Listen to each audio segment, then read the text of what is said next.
Madam Minister Helmuta Wackel, distinguished ladies and gentlemen of the Evaluation Committee, while I regret I could not join you in person today,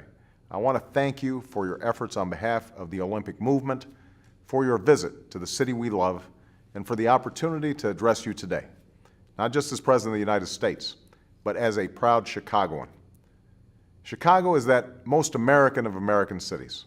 a city that reflects the decency, honesty, and generosity of our people, a city of broad shoulders, big dreams, and a bright future. It's a city where the world's races and religions and nationalities all live and work and play and reach for the American dream that brought them here, where our civic parades wave the colors of every culture,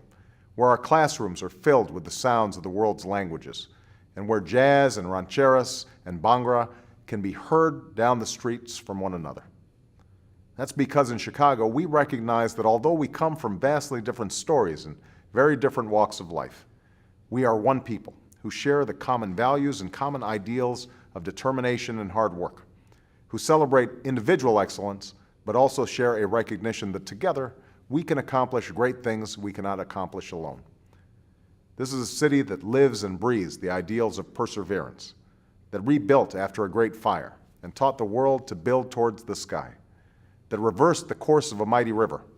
that laid this nation's railroads and forged this nation's steel,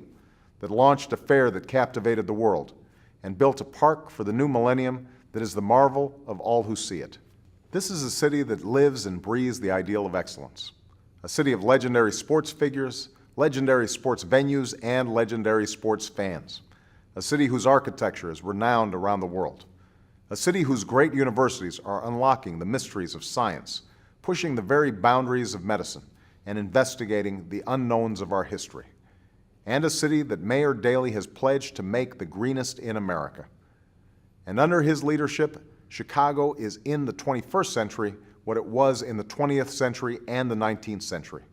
Not just a great American city, but one of the great cities of the world. Diversity, perseverance, excellence. That is what Chicago has always stood for. And few have embodied Chicago's spirit more than one of this city's and one of America's greatest architects, Daniel Burnham. Nearly a century ago, Burnham laid out a plan for Chicago that still guides its growth today.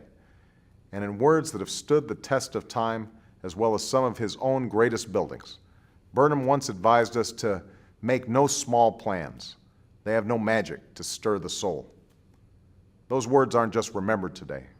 They're being lived out by the Chicago 2016 organizers standing before you, by the people who call Chicago home, and by all those men and women across America who are eager to welcome the world to our shores and who have taken up our city's Olympic dream as their own. After your visit, once you discover the Chicago that I know, the city that I made my home, the city where my wife grew up, the city where we raised our daughters just blocks from where these games will be held, I am confident you will discover that you're already in the perfect host city for the 2016 Olympic and Paralympic Games. And when those games are finally held here, I promise you this: they will not only stir the soul of this city,